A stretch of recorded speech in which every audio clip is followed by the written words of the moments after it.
혹시 기억하십니까? 1992년 10월 28일 수요일 밤, 그날 예수님이 재림하시고 휴거되는, 믿는 성도들이 휴거된다고 말한 시한부 종말론자로 인해서 전국이 떠들썩했었습니다. 그때 그 당시에 정말 신실한 목사님들 가운데서도 하나님께 자기도 직접 음성을 들었다 이렇게 말하는 사람도 꽤 있었습니다. 그날 저 서울의 마포구의 성산동에 3,000명의 사람들이 모여 있었습니다. 또 해외 방송국까지 와가 생중계를 했습니다. 심지어 세계적으로도 그 이단이 퍼져나가 갖고 한국 시간으로 맞춰서 그 나라는 또 11시래요. 그때 모여갖고 또 이걸 기다리는 외국인들도 있었습니다. 당시에 250개 교회 신도 10만 명이 빠져든 다미선교회, 그날 아무 일도 일어나지 않았습니다. 당시 이 시한부 종말론에 대해서 주님의 음성을 들었다고 했던 사람들은 그 다음에 어떻게 요즘 신앙생활하는지 모르겠습니다. 그 당시에 교주였던 이 장님, 이 사람 자기 집에 경찰이 놀라운 것을 발견했는데 92년 10월 28일 날 종말이 온다고 해놔놓고 자기는 93년도에 받을 환매 조건부 채권을 갖고 있었습니다. 사기죄로 구속되어서 1년 징역형을 받았습니다. 그날 밤 저는 총신신대원 시험을 준비하고 있었던 때였는데 이 시한부 종말론에 별 신경 쓰지 않았습니다. 왜? 안 일어날 것 알았기 때문에. 성경에 마태복음 24장 36절에, 성경의 사도행전 1장 7절에, 데살로니가전서 5장 1절에 분명하게 말씀하시기를 때와 시기에 대해서는 하나님만 아시느니라, 너희가 알 바 아니라고 말씀하셨습니다. 말씀을 분명히 알고 있으면 흔들리지 않습니다. 미혹당하지 않습니다. 여러분 혹시 영상이나 온라인을 통해 가지고 보면 요즘 인터넷에 출처가 불분명한 동영상들이 많이 떠돌아다닙니다. 그거 보지 마십시오. 이상한 공부방 공부해보자 하는 사람 있으면 그거 따라가지 마십시오. 틀림없이 미혹당합니다. 하나님의 말씀을 통해서 정확하게 분별하는 훈련을 해야 합니다. 하나님의 말씀의 복음에 분명한 정체성을 갖고 계셔야 합니다. 사도 요한은 초대교회 성도들을 향해서 아이들아 라고 시작하고 있습니다. 여러분, 아이들이 이상한 사람이 이렇게 사탕이나 뭘 갖고 꼬이면 쉽게 넘어가지 않습니까? 그것처럼 신앙도 아이의 수준에 머물러 있는 성도들이 있고 아비의 장성한 제 분량이 이런 성도들이 있고 또 청년의 신앙을 가진 성도들이 있음을 오늘 이 성경에는 아이들아, 청년들아, 아비들아 이렇게 말했는데 특별히 오늘 우리가 찾은 이 본문에는, 이 부분에는 아이들아 라고 시작하고 있습니다. 성도 여러분, 여러분은 신앙의 성숙도가 어디에 머물러 계십니까? 아직도 얼라 신앙입니까? 아니면 청년의 신앙입니까? 아니면 아비의 신앙이 다다르셨습니까? 여러분, 내가 신앙의 수준이 나이가 많고 오랫동안 교회를 다녔다고 해서 장성한 제 분량이 있는 것은 아닙니다. 나 자신을 점검해 보십시오. 이거 참 분별하기가 쉽지 않습니다. 영적인 지도자를 찾거나 아니면 주변에 있는 다른 성도들을 통해서 내가 어느 정도 수준에 있는지, 내가 신앙의 정도가 어디쯤 있는지를 한번 알아보십시오. 그게 아마 불분명하다면 오늘 말씀을 들으면서 말씀을 잘 한번 들어보십시오. 말씀을 들으면서 내가 신앙에 어느 정도 머물러 있는지, 아직 어린아이 신앙도 아닌지 나 자신을 한번 오늘 말씀을 들으면서 하나님이 내게 하시는 그 음성을 들으시기를 예수님 이름으로 축원합니다. 자, 먼저 첫 번째 구절 한번 볼까요? 18절 같이 한번 읽어보겠습니다. 아이들아 라고 시작하고 있습니다. 함께 읽겠습니다. 시작. 아이들아, 지금은 마지막 때라. 적그리스도가 오리라는 말을 너희가 들은 것과 같이 지금도 많은 적그리스도가 일어났으니 그러므로 우리가 마지막 때인 줄 아노라. 아이들아 라고 말합니다. 쉽게 미혹에 빠질 수 있는 아이들아.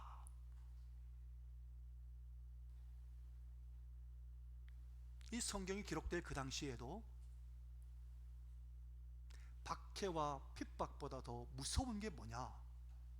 적그리스도라고 말하고 있습니다. 그 당시에도 적그리스도가 있었다고. 그 적그리스도가 성도들에게 가장 무서운 존재라고, 위험의 존재라고 지금 이야기하고 있습니다. 그러면서 19절을 보시면 그들이 우리에게서 나갔다, 우리에게 속하지 아니하였나니 만일 우리에게 속하였더라면 우리와 함께 거하였으려니와 그들이 나간 것은 다 우리에게 속하지 아니함을 나타내려 함이라. 충격적인 사실을 지금 이야기한 겁니다. 적그리스도가 초대교회에 교회 안에 있었다는 겁니다. 우리와 함께 있었다가 나갔다, 이렇게 지금 표현하는 겁니다. 여러분, 교회 안에 적그리스도가 들어올 수 있음을, 초대교회 때도 그러했음을, 여러분 오늘 우리가 사는 이 시대는 마지막 시대라 하는데 우리 교회 안에도 적그리스도가 얼마든지 들어올 수 있다는 것을 지금 경고하고 말씀하시는 겁니다. 그러면 성도 여러분, 적그리스도가 뭘까요? 적그리스도, 단어 그대로 그리스도를 반대하는, 예수님이 그리스도가 아니라고 말하는 거죠. 자, 보실까요? 22절에 보시면 이렇게 말합니다. 거짓말하는 자가 누구냐? 예수께서 그리스도이심을 부인하는 자가 아니냐? 아버지와 아들을 부인하는 그가 적그리스도니. 이 적그리스도가 교회 안에, 초대교회 안에 들어와서 교회를 시끄럽게 만들었던 겁니다. 그리고 나갔다는 겁니다. 적그리스도가 누구냐? 예수님이 그리스도이심을 부인하는 자다라고 말합니다. 성도 여러분, 예수님께서 그리스도이심을 믿습니까? 예수님이 그리스도이심을, 교회를 출석한 지 오래됐어도 예수님이 그리스도라고? 그게 무슨 말이지? 잘 모르는 분도 계실 겁니다. 예수님이 그리스도라는 것을 모르면 진짜 예수 안 믿는 겁니다. 예수님이 그리스도란 말이 무슨 말일까요? 예수가 그리스도인 걸 모르니까 전도하는 게 힘든 겁니다. 예수가 그리스도인 것을 내가 믿지 않으니까 내 삶이 능력이 없는 겁니다. 그리스도란 말은 여러분, 성경 기록될 당시에 이스라엘 사람들에게는 아주 익숙한 단어입니다. 그리스도. 그들은 수천 년 동안 하나님의 말씀에 근거해서, 구약의 말씀에 근거해서 누굴 기다렸어요? 그리스도를 기다렸습니다. 그리스도가 무슨 말이죠? 메시아를 가리킵니다. 메시아, 구원자. 이스라엘 백성들은 계속해서 그들을 구원할 사람, 우리를 이 죄 가운데서 구원할 사람, 그 그리스도 메시아를 기다려왔습니다. 여러분, 그렇다면 여러분, 오늘 내게 예수님이 나를 구원하실 그 메시아 맞습니까? 맞으면 아멘 하셔도 되는데, 여러분, 예수님이 나를 구원해 주신 그 그리스도 메시아 맞습니까? 처음에 아멘 안 하신 것은 아마도 예수님이 그리스도라는 것이 정확하게 뭔지 조금 이렇게 헷갈리는 부분이 있었을 것 같습니다. 여러분, 제가 정확하게 말씀을 드릴 테니까 지금 이 순간만이라도 설교에 집중해 들어보십시오. 예수님이 그리스도란 말을 다른 말로 복음이라고 합니다. 기쁜 소식. 지금 저를 보십시오. 지금 복음을 얘기할 테니까 지금 목사님 보세요. 목사님 보세요.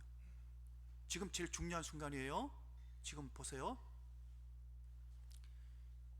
우리는 모두 죄로 말미암아 지옥 갈 수밖에 없는 사람들이었습니다. 온 인류 전체가. 그래서 그것을 다른 말로 표현하면 흑암이라고 표현합니다. 어둠 있었습니다. 그런데 이 어둠 가운데 있는 우리들을 살리시려고 누가 오셨는가 하면 빛이 오셨습니다. 그분은 하나님의 아들이요 예수님이신데, 그분이 우리와 똑같은 이 사람의 몸 육체를 입고 이 땅에 오셨습니다. 그것도 아기로 탄생하셨습니다. 왜냐? 우리와 똑같은 모습으로 오셔야만이 우리 대신 죄를 다 짊어질 수 있었기 때문입니다. 그래서 그 예수님은 우리의 모든 죄를 다 짊어지고 우리의 저주를 다 짊어지고 십자가에 죽으신 겁니다. 죄는 내가 지었는데 예수님이 그걸 다 짊어지시고 나무 십자가에, 저주받은 나무 십자가에 최고의 형틀에 잡히셔서 거기서 살 찢기시고 피 흘리시고 죽으셨습니다. 왜요? 예수님이 우리의 죄와 저주를 다 담당하고 예수님이 대신 죽으신 겁니다. 내가 죽어야 되는데 예수님 대신 죽으신 겁니다. 죽음으로 끝났으면 내게 아무런 효과가 없었을 것입니다. 예수님이 사흘 만에 부활하셨습니다. 역사상 예수님이 죽음 가운데 부활하신 것 반박할 수 없습니다. 역사적인 사실로 기록되어 있습니다. 1세기 문헌을 찾아보십시오. 예수님의 부활을 반박하는 문헌이 하나도 없습니다. 예수님은 성경대로 이 땅에 오셨고 성경대로 부활하셨습니다. 그분을 지금 시간이 2000년이 넘었습니다. 그 예수님은 시간과 공간을 초월하시는 하나님이시기 때문에, 여러분 역사상 부활한 사람 누가 있습니까? 아무도 없지 않습니까? 그분이 부활하심으로 하나님이신 것을 친히 증명해 보이셨습니다. 그분을 내가 믿으면, 믿는 게 뭐냐? 내 마음에 모셔드리는 겁니다. 그분을 나의 왕으로, 나의 생명으로, 나의 주인으로, 나의 메시아로, 나의 구원주로 모시는 겁니다. 이게 복음입니다. 그 예수님을 나의 왕으로, 나의 메시아로, 나의 주인으로, 나의 생명으로 여러분 마음에 받아들이시기를 예수님 이름으로 축원합니다. 이게 복음입니다. 이게 예수님을 그리스도로 믿는 겁니다. 그런데 중요한 것이, 이것을 그냥 지식으로만 믿음으로 끝나면 미혹당하기가 쉽습니다. 지식으로만 하는 게 아니라 그 예수님 내 안에 진짜 들어오셔서 예수님과 더불어 사셔야 합니다. 예수님과 함께 먹고, 예수님과 함께 마시고, 예수님과 함께 길을 걸어가고, 예수님과 함께 식사하고, 예수님과 함께 화장실 가고, 예수님과 함께 대화하고, 그렇게 사셔야 합니다. 그게 안 되면 여러분 우리는 하나님의 자녀를 할 수 없습니다.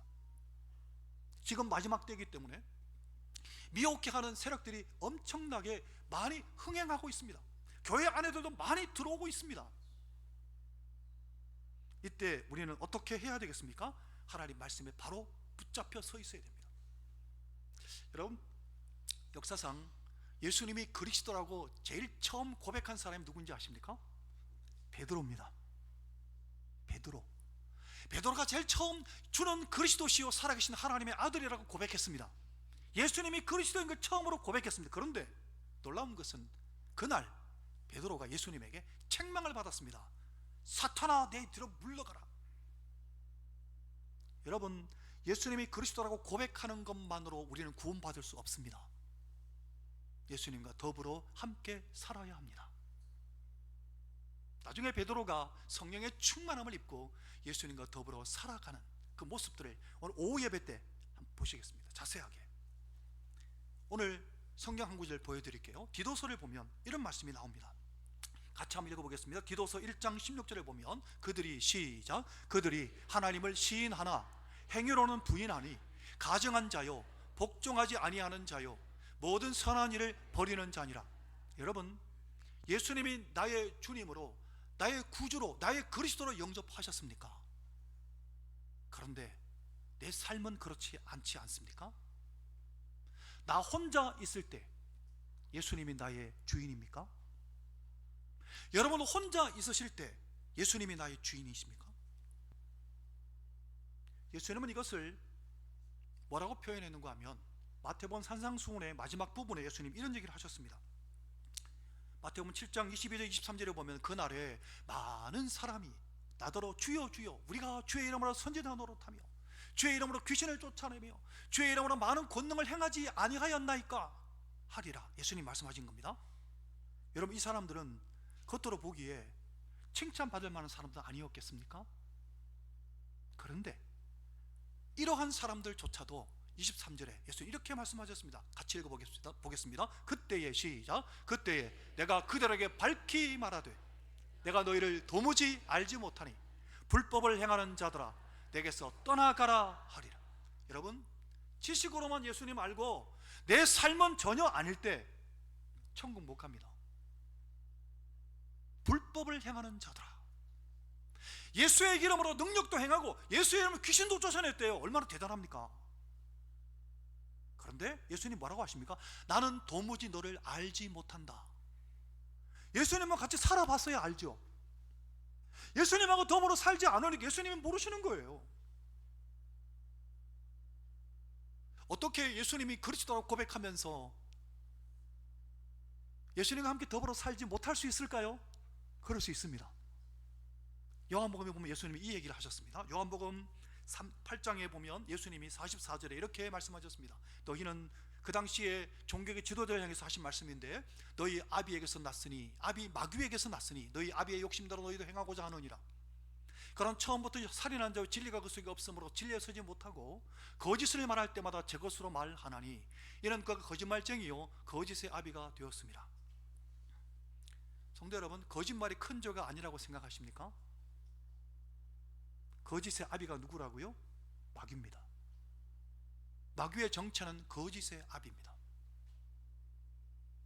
성도 여러분, 내 삶의 현장에서 하나님이 내 아버지라고 말하면서 거짓말하며 살아간다면 가짜라는 겁니다.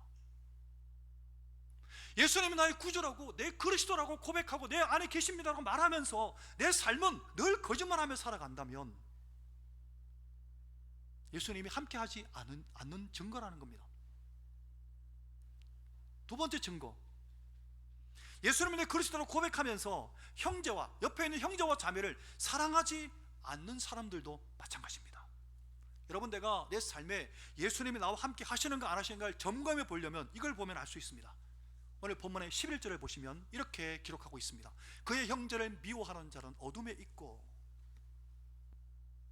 여러분, 혹시 함께 신앙생활하는 공동체 속에 여러분이 살아가는 삶의 현장에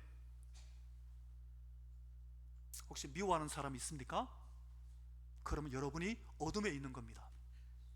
예수님 내 안에 안 계신 겁니다. 사상계도 말씀하셨습니다. 4장 20절에 같이 읽어볼까요? 누구든지 시작. 누구든지 하나님을 사랑하노라 하고 그 형제를 미워하면 이는 거짓말하는 자니 보는 바 그 형제를 사랑하지 아니하는 자는 보지 못하는 바 하나님을 사랑할 수 없느니라. 옆에 한번 형제자매 한번 보십시오. 우리 한 형제자매 아닙니까? 예수 안에 한번 보십시오. 미워하는 마음이 생깁니까? 사랑하는 마음이 생깁니까? 보시고 미워하는 마음이 생기면 내 안에 예수님이 안 계신 거예요. 성경은 분명하게 말씀하셨습니다. 성도 여러분, 마지막 시대에 적그리스도가 교회 안에 들어올 수 있습니다. 그건 또 어떻게 우리가 분별할 수 있을까요? 나뿐만 아니라 나 자신도 바르게 서야 하겠지만 악한 세력이 이단이 교회 안에 들어올 수 있지 않습니까? 그건 어떻게 할 수 있을까요? 교회 안에 들어와가 열심히 신앙생활을 합니다. 그래갖고 신임을 받고 나서는 정체를 딱 드러냅니다. 어떻게 드러내는지 아십니까? 이건 너무 쉽습니다.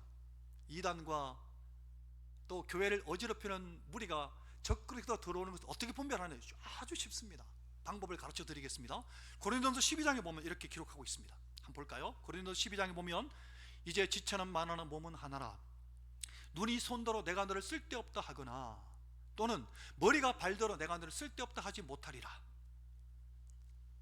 계속 보여주실래요?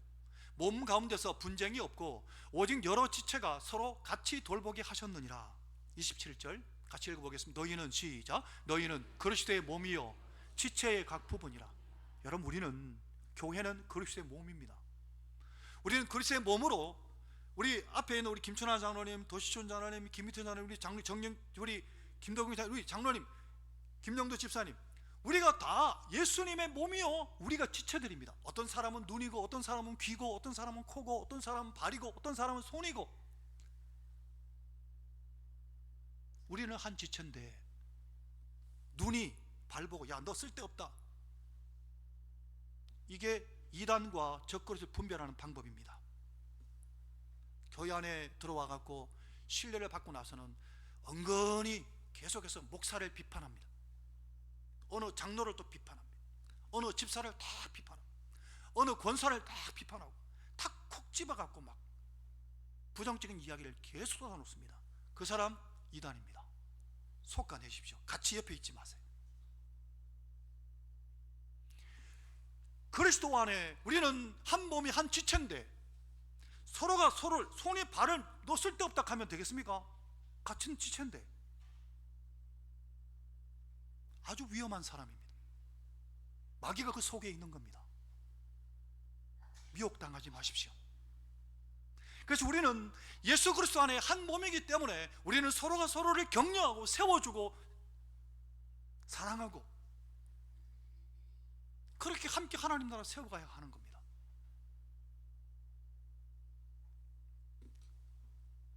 하나됨을 깨뜨리는 미혹, 그게 앞으로 성도 여러분 점점 더 심해질 것입니다.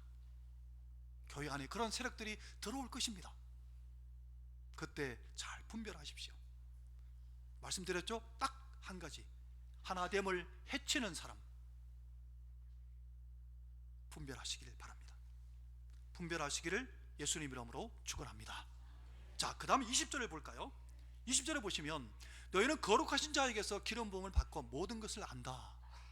자, 성령 기름 부음을 이야기하는데 또 27절에 보시면 이렇게 말씀하십니다. 같이 읽어보겠습니다. 너희는, 시작, 너희는 주께 받은 바 기름 부음이 너희 안에 거하나니 아무도 너희를 가르칠 필요가 없고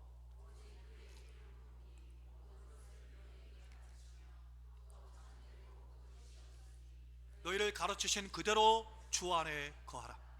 여러분, 여기 보면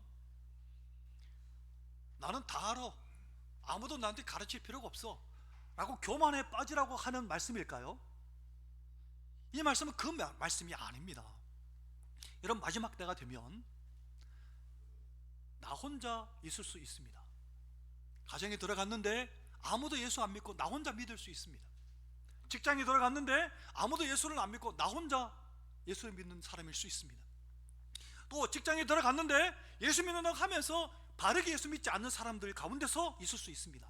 그럴 때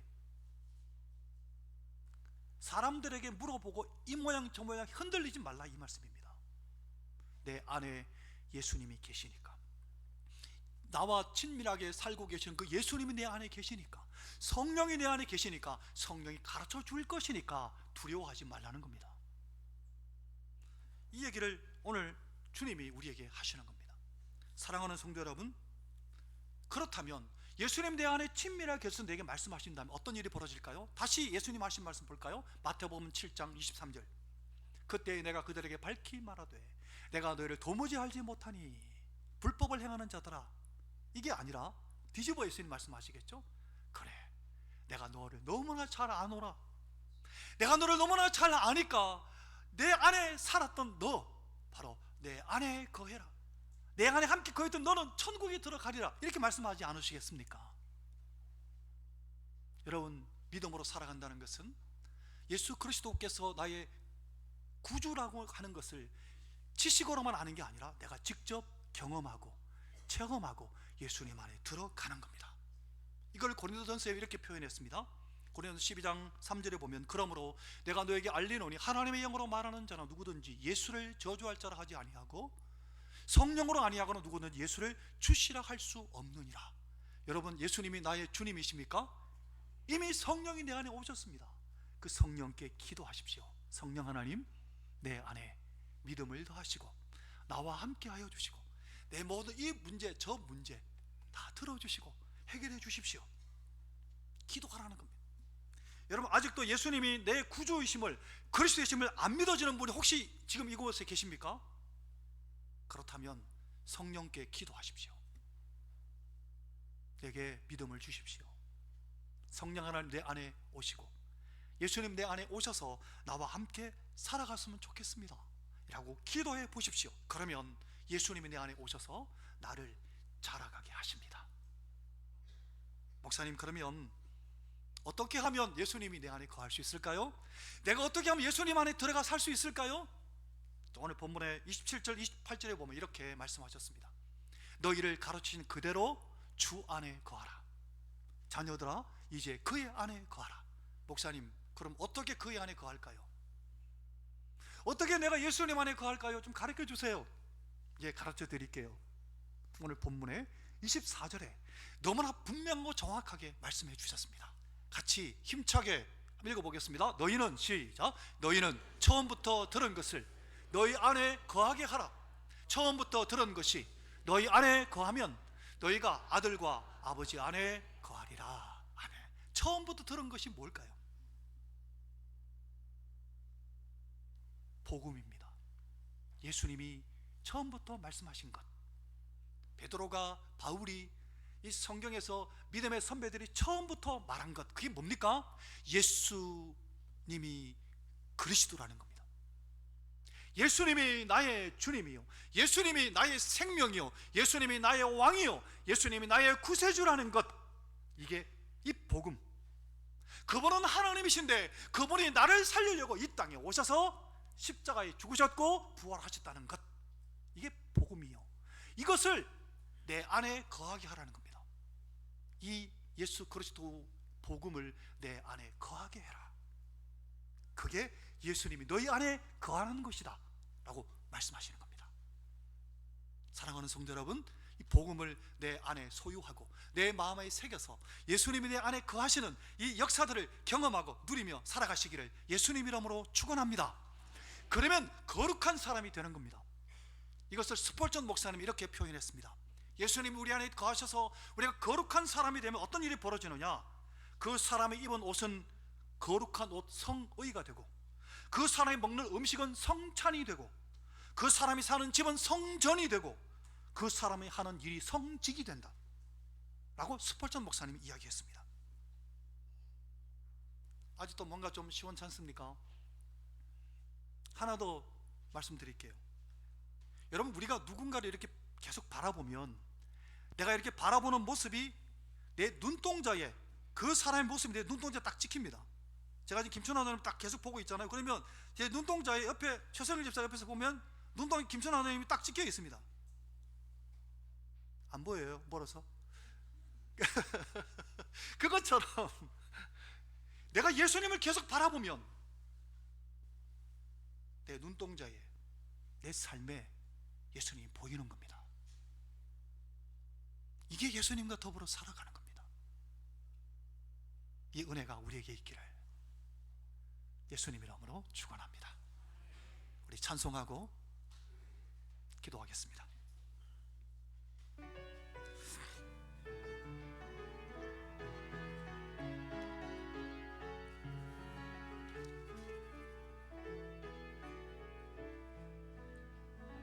아무도 예배하지 않는 그곳에서 주를 예배하리라.